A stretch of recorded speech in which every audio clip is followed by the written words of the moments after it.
Bueno, tenemos hoy día que desmenuzar lo que ha pasado, la contingencia política, ¿no es cierto?, se toma la gente y para eso tenemos al mejor, pues, al señor Darío Quiroga.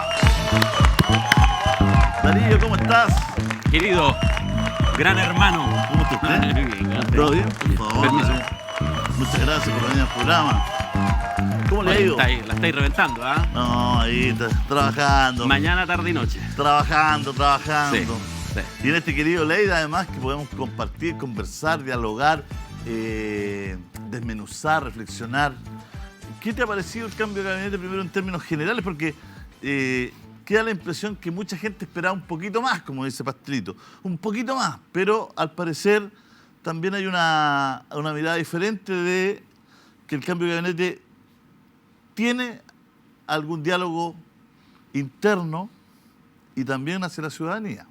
Sí, lo que pasa es que hay un tema primero de cachetadas de payaso que implica los cambios de gabinete. Es decir, las oposiciones, no esta oposición, las oposiciones. Los quienes están ahora en el gobierno fueron oposición de Piñera y pedían cambios de gabinete, etc. Es decir, las oposiciones en general piden los cambios de gabinete porque lo que tienen que hacer es entregar la sensación a la ciudadanía que está todo básicamente mal. Y entonces, que está todo mal y que podría ser mejor.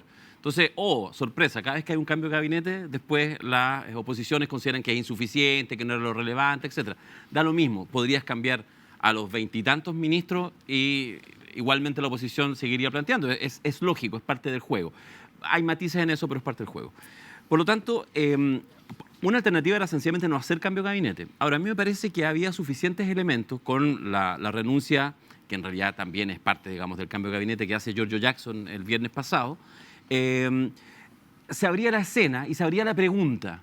Y la pregunta era, o esperar, cuando, no sé, quizás después de septiembre, con más significativo, o hacer los cambios ahora. Y en realidad, si uno analiza, había problemas en educación, había zafado de la acusación constitucional el ministro Ávila, pero había disconformidad en el propio gobierno de su gestión, por lo tanto, era un fusible, digamos, estaba medio débil, tenía sentido cambiarlo. En cultura no pasó nada con Jaime Aguirre, de ahí podemos ir analizando caso a caso, pero estoy diciendo en términos globales. En minería había también una disconformidad con Marcela Hernando, es decir, había suficiente disconformidad, por lo tanto tenía sentido para el propio presidente hacer algún ajuste, yo creo que eran ajustes que quería hacer, y en la pasada, aunque no sea de una magnitud muy grande, entregaba igual una señal, es decir, cae Giorgio Jackson el día viernes, la oposición rápidamente dice, porque además la oposición, en un error que cometieron hace algunas semanas atrás, condicionaron a seguir avanzando con la salida de Giorgio Jackson, recordémoslo, lo dijeron con mucha nitidez, es decir, con Giorgio Jackson en el gabinete no podemos seguir avanzando, el pacto fiscal, el tema de las pensiones, etc. Salió Giorgio Jackson, dijeron, no, pero es que tiene que ser más profundo. Y entonces le entrega un cambio de gabinete. Ahora, tampoco el presidente de la República, ni cualquiera, tiene que estar preguntándole a la oposición cuál es el ministro que usted quiere que saque. Pero hace un cambio que tiene una cierta masividad, es sectorial, es cierto, no hay modificaciones en el comité político, pero si uno suma Giorgio Jackson más el resto, hay un cambio. Por lo tanto, creo, insisto, así como en este primer resumen inicial, genera cambios sectoriales donde yo creo que el presidente quería hacerlos, uno, genera una señal de mucho diálogo, no solamente por el cambio de gabinete, hay otras señales más, la conversación con Piñera en el avión, con sus luces y sombras, porque tiene luces y sombras, esa acción política, es una acción política simbólica muy relevante. Entonces el presidente claramente ha marcado, Boric, en este agosto, decir, ok, ¿qué más gestos quieren?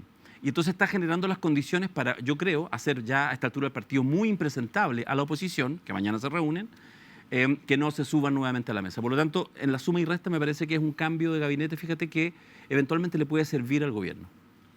A ver, vamos por parte. Partamos por Ávila, ¿no?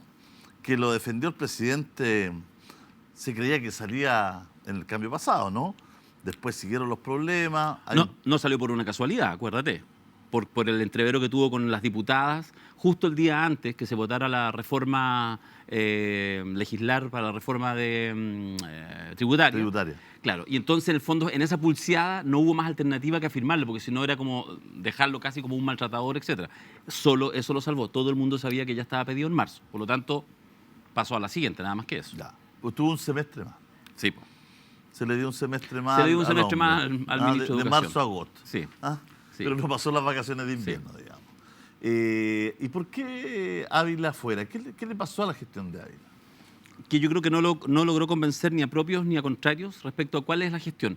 Fíjate que en esto yo creo que basta con concentrarse de alguna manera, no voy a decir las críticas porque no eran abiertas, pero había en los sectores cercanos al oficialismo bastante insatisfacción, es decir, la incapacidad de empujar una agenda. Entonces empezaba, ahora, esto es frecuente en los ministros de educación, digamos, no es que sea los ministros de educación, de salud, son probablemente las carteras sectoriales más complicadas de administrar. Pero el tema es que había tenido ya en las últimas semanas 2 paros de profesores. El colegio de profesores se junta jueves y viernes a votar un eventual paro indefinido. Eso no va a cambiar por el cambio de ministro, pero lo que quiero decir es que hay una gestión que no ha logrado dar respuesta a aquello y por lo tanto no fue capaz de darle, me parece, una coherencia suficiente y tener cosas que mostrar. O sea, si uno le preguntaba a gente cercana al gobierno, lúzcame algo del ministro Ávila, y no, en general más bien la defensa era, y también tienen razón, que la oposición y que algunos sectores, sobre todo de una derecha muy conservadora, efectivamente lo tenían como objetivo, y hay que decirlo con todas sus letras, porque aunque parezca extraño, en pleno siglo XXI, esto sigue pasando, para algunos, sobre todo en los sectores de la derecha más extrema, más conservadora, más religiosa, para decirlo con todas sus letras, el hecho que estuviera a cargo del Ministerio de Educación una persona, digamos, homosexual, le parecía una cosa así ya realmente imposible. Y por supuesto que eso también afectó. Pero, insisto, si él hubiera tenido una gestión que uno hubiera decir, mira, avanzó en esto, 3 pilares, tal cosa, pero eso tampoco sucedió. Discreta la gestión, dice. Discreta la gestión y muy puesto como uno de los enemigos relevantes de la derecha. Y a eso súmale un dato. Militante de Revolución Democrática. La última vez que estuve aquí frente a ti hace, no sé, mes y medio atrás, dije una frase que después se viralizó harto, esta idea de que Revolución Democrática estaba muerto, cuando recién había sido el tema de los convenios. Bueno, déjame decir, en esta sí, está claro. O sea, de hecho, entre viernes con la salida de Giorgio y hoy termina a ser el funeral. En esta vuelta a la historia, todo esto después puede modificarse, pero Revolución Democrática dijimos que estaba muerto y lo que pasó es que tuvimos un funeral y un responso largo de 1 mes y medio hasta la salida de Giorgio, y con la salida más ahora del ministro Ávila y una cosa ultra simbólica que es la ministra de Bienes Nacionales, que es militante RD, que la pusieron para que no digan que no queda nadie. Creo que es de Comunes, ¿ah? No, de Bienes Nacionales es de RD la que entró, la que estaba es de Comunes, que pasó Claro. a Desarrollo Social. Sí. Entonces, con eso, finalmente queda absolutamente fuera, en la práctica, del gobierno, en lo relevante. ¿Te refieres a la que quedó ahora en Bienes Nacionales? Ya, perfecto. Digo que con estos cambios, y por eso también el ministro Ávila, con su militancia RD, lo sacan. Y fíjate, si me permite, Julio, creo que además la salida de primer plano de Revolución Democrática, muchos informes de prensa hoy dicen que Revolución Democrática, su directiva, su presidente, han resentido y que patalearon harto para que no los sacaran tanto.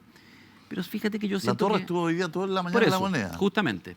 Yo creo que, a ver, lo que voy a decir es un poco a contrapelo a lo que es la motivación del político nato, pero yo creo que es bueno que haya sido así, porque cualquier ministro, ministra, con una militancia más o menos relevante de Revolución Democrática que quedara en el gobierno, era entonces la persona que igual, cuando en 2 semanas más llamen a declarar a no sé quién, o avance la investigación en la Fiscalía, cualquier cosa relacionada con la Fundación Democracia Viva y con el caso Convenios, igual lo iba a exponer.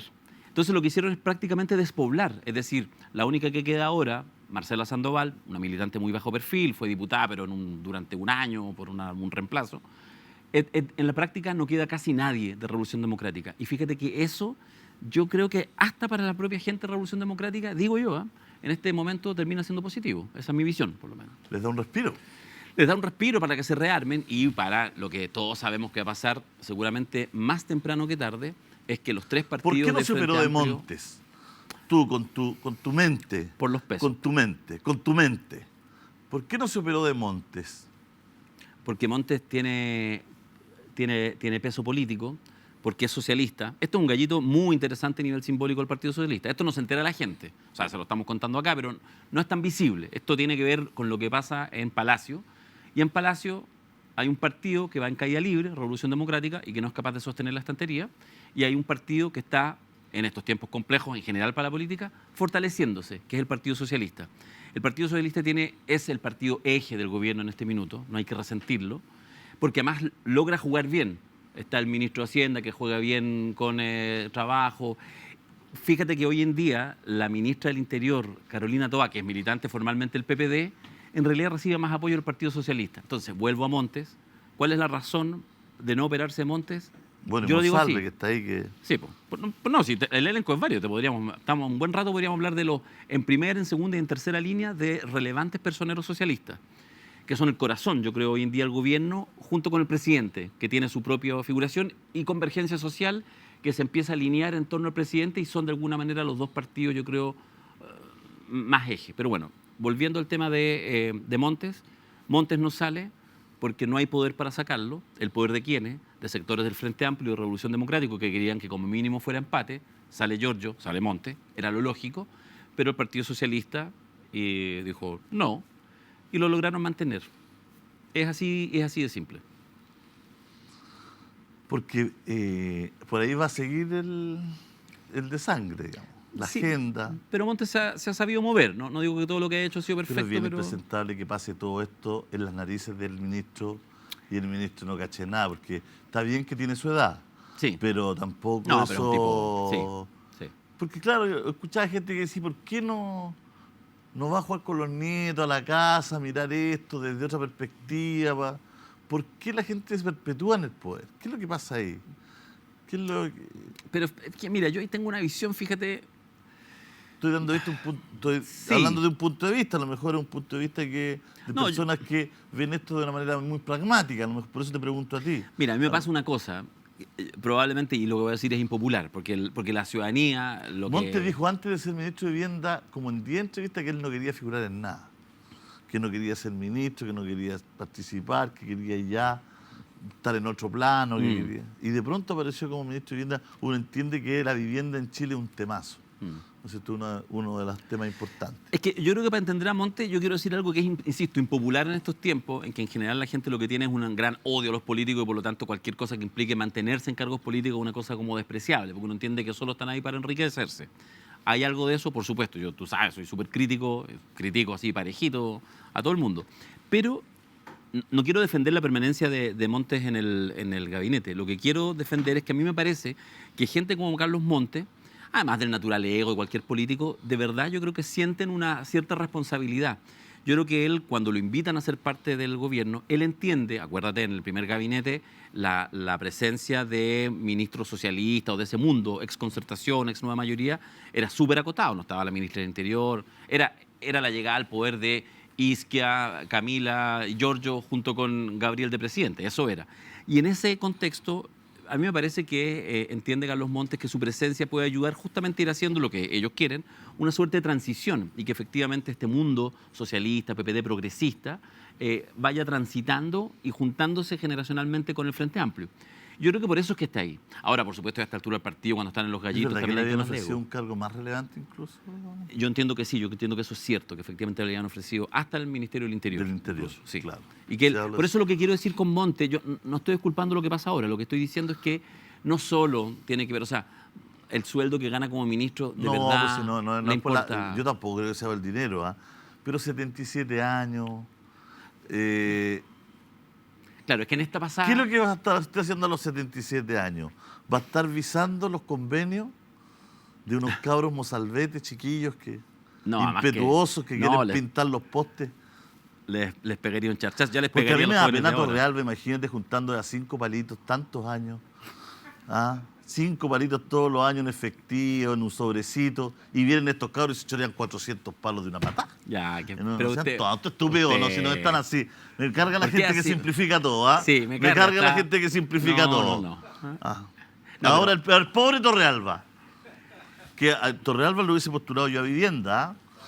Porque hace unas murallas Hace efectivas, unos muros, pero... en efectivo. No, terrible. No sean tontos, Sí, eso es horrible. mentira, dijo que era mentira él. Sí, no, dice tantas cosas todavía. Ay, no, pero lo que te digo, mucha gente dice, claro, estos convenios pasaron por la cara de todo. Hay un video que se ha pasado poco, pero que yo lo vi, que Montes le felicita a una fundación, a la fundación que es más cercana al socialismo. ¿Cómo se llama la que operaban más en el sur? Que está con escándalo en la séptima región. Ya. Acción, Sí. no me acuerdo más.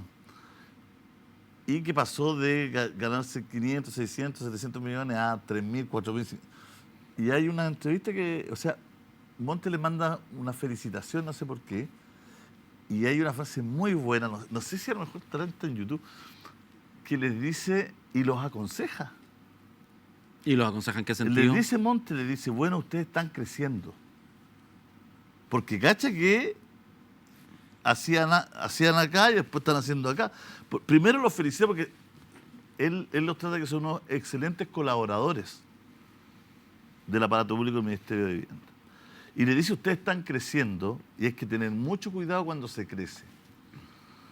Dice algo así como que se crezca sano, ¿no es cierto? Que se crezca bien. Él les da un consejo. Sí. Es muy tragicómico todo, porque Sí, además es como que los aconseja, le dice, oye, eran chiquititos, ahora están creciendo, son más No, grandes. claro, es horrible. Y este crecimiento conlleva responsabilidad, les da un consejo muy bonito, Carlos Monte como ministro. Entonces, claro, mucha gente que más descreía ya todo ven esto como un poquito que le pasó todo esto por la cara al ministro y no... Sí, no lo que fue, pasa no. es que Ahora lo importante es que establecer que sí, Montes tiene una cuenta corriente, ¿no es cierto?, Sí, importante, gigante. de prestigio, de respeto y todo lo que no lo van a vincular a estos hechos, digamos, ¿no? Se le pudieron haber pasado, puede haber estado en otras labores, puede haber delegado mal, pero no en el escándalo mismo, ¿no? Pero por eso te digo yo creo que el ejercicio, tú sabéis lo que nos dedicamos en la Cosa Nostra y todo, que es el ejercicio como del análisis del poder y de este bicho metafísico que es el poder. No es una cosa concreta, es prestigio, es conexiones, o sea, son muchas cosas.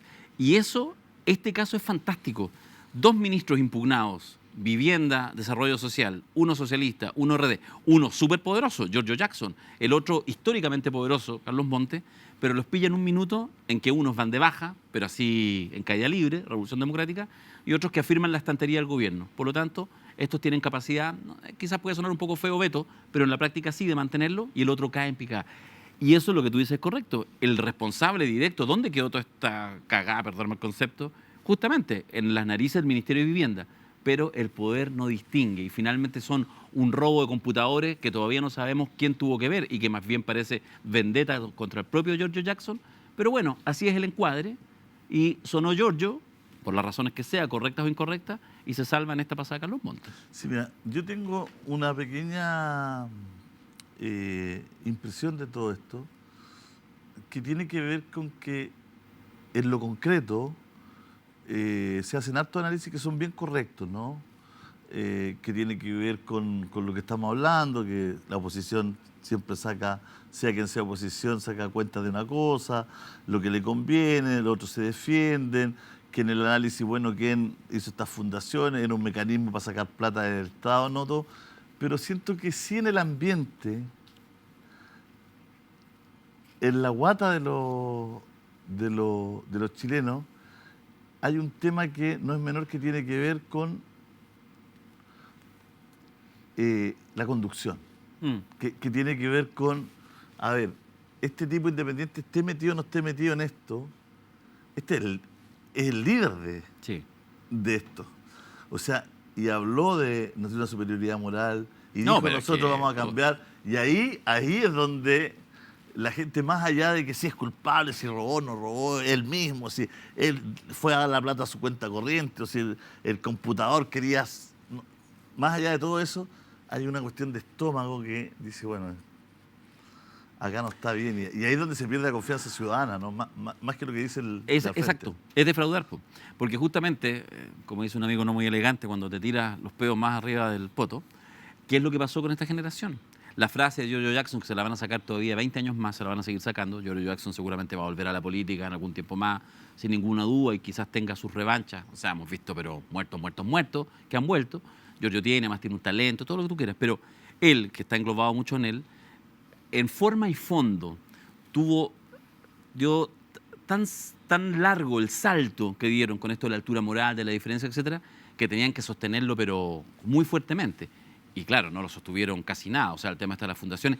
Independiente de cualquier elemento para atrás, independiente que lo de las fundaciones y de los organismos externos y de los verdaderos cotos que existían en reparticiones públicas. Tú te lo sabes, pero mucho mejor que yo. Los INDAP, los CODEL, cualquier Correos de Chile, en fin, distintos. Eran de partidos políticos y lo sabemos. O sea, todo esto, es decir, cómo yo mantengo a mi gente o financio la política o negocio con contratos con el Estado, no es nada nuevo. Pero si tú venías como generación impugnadora, tú no podías caer en esto y tenías que tener, si tenías que es quizás el gran error de Giorgio Jackson, que si él de verdad tuvo permanentemente el Frente Amplio de manera muy vertical, porque lo tuvo muy vertical. O sea, nosotros sabíamos, daba lo mismo que fuera el presidente de la Revolución Democrática, el líder era Giorgio Jackson. Y junto en esta dupla con Gabriel Boric, desde hace 10 años, han sido los que han ido tomando las decisiones en la práctica en el Frente Amplio. Han definido hacia dónde va. Eso tiene una virtud si te resulta, pero tiene el riesgo que entonces tenéis que controlar que no haya, puede haber alguna hoja, pero no puede haber un bosque entero que se mueva sin que tú te enteres. Y eso es lo que pasó en este caso y es por eso que la responsabilidad política le llega, independiente de que por supuesto que tenía tantas cuentas pendientes, no solo en la derecha, hasta en su propio partido, en su coalición.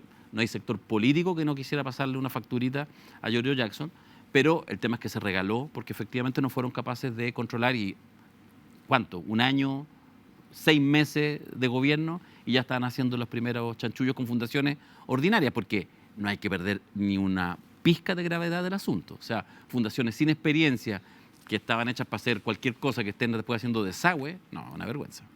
Vamos a ir a Go Place y te volvemos con Darío.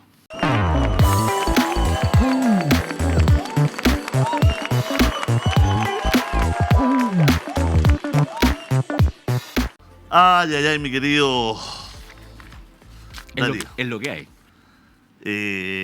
Bueno, están pasando cositas, como dicen todos. ¿Qué te parece todo lo de los gobiernos regionales? Aparte de... Vamos a volver al ministerio, pero hacemos un break como en la conversación amena de la casa. ¿Qué te parece tú? Porque está todo lo que pasó dentro del gobierno, ¿no es cierto?, en estas secretarías regionales, estos llamados, oye, postula porque tenemos unas luquitas. Pero, ¿qué ha pasado también en los gobiernos regionales? Lo que pasa es que el proceso de descentralización, como va a trastabillones, como efectivamente se creó la figura de los gobernadores regionales sin tener 100% claro cuáles eran todas las atribuciones que tuviera a salir, finalmente se crea una institución que es espejo de otra, que son las delegaciones presidenciales, y me parece que eso de alguna manera no ha hecho que sea un periodo como un poco como de interregno, es decir, como de recién de instalación de parte de los gobernadores regionales. Entonces, claro, son equipos que de repente no están todos los gordos, no tienen la cantidad, o sea, debe haber un solo gobierno regional y veremos definir si es centralizado o es descentralizado. Me parece que obviamente deberá ser descentralizado, pero para que tengan más apoyos técnicos, porque si no, se encuentran muchas veces, yo lo veo en algunos gobernadores regionales, que tienen una cantidad de presupuesto importante, pero no tienen el grosor institucional para ejecutarlo adecuadamente. Y sucede una cosa que debiéramos empezar a incluso regularla, que es, tienen un gasto definido y tienen que ejecutar el gasto y de repente llegan, fíjate, habría que mirar ahora que estamos en agosto, 8º mes del año, cuál es el porcentaje de gasto que tienen los gobiernos regionales. Y te vas a encontrar probablemente que hay algunos que han ejecutado el 30%, el 20%, capaz que incluso menos. El año pasado fue así. Llegamos a agosto y había algunos gobiernos regionales con menos de un 20% del gasto ejecutado. Y entonces, ¿qué hacen después cuando se va acercando diciembre? Gastan. Hay gobiernos regionales que en los últimos 2 meses gastaron más del 50% de su presupuesto. Porque si no, después lo pierden, es complicado, problemático. Subejecución se llama. Exactamente. Y entonces ahí el filtro, los controles, baja, pero a niveles subestándar. Pero entendiendo que esa es una explicación técnica y muy bondadosa de tu parte, conociéndote, Darío, está siendo muy gentil hoy día. Ando gentil. Cuando uno ve un poquito la repartija de plata, por ejemplo, en el Biobío, 370 millones a la fundación de la expresidenta Bachelet. No sé cuántos millones a la esposa del hermano del alcalde de Coronel. No sé cuántos millones estos que vienen llegando. Entonces, dejando afuera Lencería, que es el más bizarro, pero a la vez el más amateur, el más... Sí. El más... El menos relevante. El menos relevante, digamos. Tú también te vas dando cuenta que se utilizan estos fondos para armar trenzas de poder, para generar cierto cierto apoyo, ¿no es cierto? Cierto sostén político, no quería decir sostén por el caso de Lencería, cierto sostén político al gobernador, que después puede ser senador, no sé. ¿Me entiendes? ¿No? Entonces, también, a lo mejor no es así, pero en el olfato queda como este armado de trenzas de poder, ¿no es cierto? Y que finalmente se van construyendo con la plata de todos los chilenos, que es una cuestión inaceptable. O sea, al proyecto de la fundación de la presidenta de Chile tuvieron que poner un cero a las personas que llegar porque las platas no cuadraban. Dicho por los mismos gestores. Hay gente corrupta en el mundo. ¿Hay algún sistema político, social, valórico, religioso, lo que tú quieras, que impida que no haya corrupción? No impide. Es como decir que no haya delincuencia. Uno tiene que atajarla, pero siempre habrá personas que prefieren hacer un camino corto, que en realidad consideran que lo que pueden ganar en un trabajo honesto no, y que en realidad quieren hacer una pasada.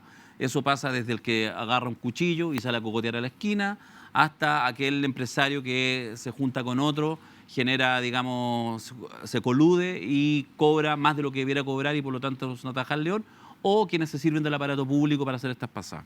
Por lo tanto, eso ha sido ayer, va a ser hoy y va a ser mañana. Donde yo creo que estamos en una crisis que es mucho más de época en nuestro país, es que cada vez que pasa esto, lo que sucede es que la gente tiene más desafección de la política. El ciudadano común, la gente que nos está viendo, a lo más lo sigue como a nivel de meme, para justamente rabiar. Por eso, deja hacer el paréntesis, es que alternativas de pronto súper populistas, que dicen cosas bien absurdas, impracticables, como casi eliminar todos los ministerios, como Milei en Argentina, terminan sacando en esta primera pasada la primera mayoría. Pero ahí hay un problema, que no tiene que ver con Milei, que ni siquiera tiene que ver con los corruptos, que tiene que ver con una ciudadanía que en esa desafección por la política, ¿qué es lo que hace?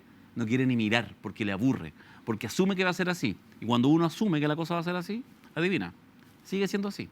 Entonces, lo que tenemos que yo creo que hacer es ir generando una cultura, no es una cosa automática, nada lo va a cambiar, no hay ninguna ley, no hay ninguna comisión contra la corrupción que haga un cambio significativo, porque hecha la ley, echa la trampa. Y si el día de mañana todos vamos a estar mirando las fundaciones, se inventará otra cosa, porque hay un gasto público que tiene que ejecutarse. ¿Y qué es lo que pedimos, qué es lo que piden muchos ciudadanos? Sin quizás irreflexivamente, que se achique el Estado, que se achique el Estado, que se achique el Estado. Cuando se achica el Estado, más otras organizaciones que tienen que surgir. Y ahí aparece la corrupción. Entonces, no hay manera de solucionarlo. La manera es generar sociedades controladas. Y para eso necesitamos una sociedad mucho más politizada, que el ciudadano, que la persona que nos está viendo, deje considerar a la política como una mala palabra y sí considere a los políticos corruptos como una mala palabra, que dañan la política que es muy buena para todos y todas, independiente de cuál sea nuestro pensamiento. ¿Qué futuro le ve a Chile en este escenario? Tú sabes que yo en eso tengo una mirada pesimista. Una pasadita. Sí, no, yo creo que es pesimista, porque creo que no hay correcciones, no se hacen correcciones. Entonces no...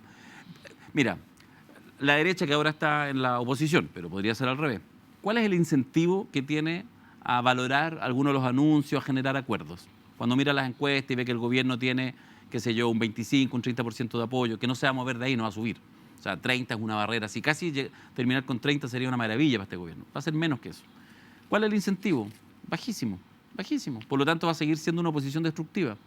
¿Cómo? Y tienen algo de razón en eso, también lo fue el actual oficialismo, el actual gobierno, cuando fue oposición hace unos años atrás.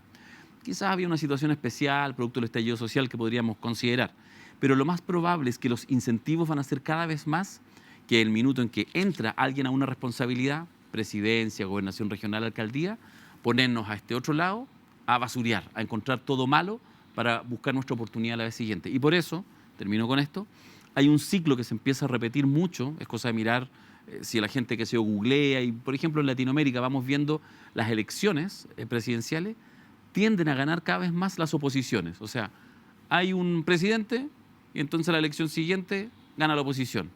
Y a la elección siguiente, la oposición a ese. En Chile llevamos 5 gobiernos al hilo así. Bachelet primero, el siguiente presidente, Piñera 1, oposición. El presidente siguiente, Bachelet. Después Piñera, ahora Boric. ¿Quién es el próximo? Alguien de la derecha, sin ni una duda. Muchas gracias, Darío. Nos quedamos con eso. Hasta la próxima. Nos quedamos, además, con toda tu reflexión sobre este cambio de gabinete con este look extraordinario que trajiste hoy día. Está acá de... Y eso que sin canje, ¿eh? ¿Ah? Y eso que sin canje. ¿Va a sacar algún libro? No. Ah, No tengo tiempo para escribir yo. La bufanda de Macari. Macari. Ah. ¿Estuvo bueno eso, no? Bueno, quinta edición, Macaria. ¿No? Sí, pues. Y usted ahí estuvo ahí. Se va a colaborar. Se lo robó todo. ¿Ah? Te lo robaste todo. ¿Cómo me lo robé todo? Esa Fue- metáfora, por favor. No en estas circunstancias, por favor. Déjame ser claro, en el lanzamiento de nuestro buen amigo Mirko Macari de su libro, que ya como en la quinta edición y lo lanzó, lo presentó usted junto con la ex convencional Teresa Marinovich y Julio César, como ustedes se podrán imaginar, cuál matinal, cuál late, se lo robó todo el encanto, el amor y el cariño de la gente que estaba. Sí, bueno, hasta ahí nomás dejémoslo porque no se sacaron no alcancé a ganar ni un pedacito de pizza. Me tuve que ir al tiro a Gran Hermano, pero creo que se pasó muy bien hasta muy tarde. Sí, muy bien. Yo me tomé los copetes que te quedaron a ti. Me los Muchas tomé yo. gracias, agarró los vales. Eso. Agarró los vales. Muchas gracias, Chao. Darío. Nosotros seguimos, Vamos a ir a Clínica Merced, pero volvemos de inmediato.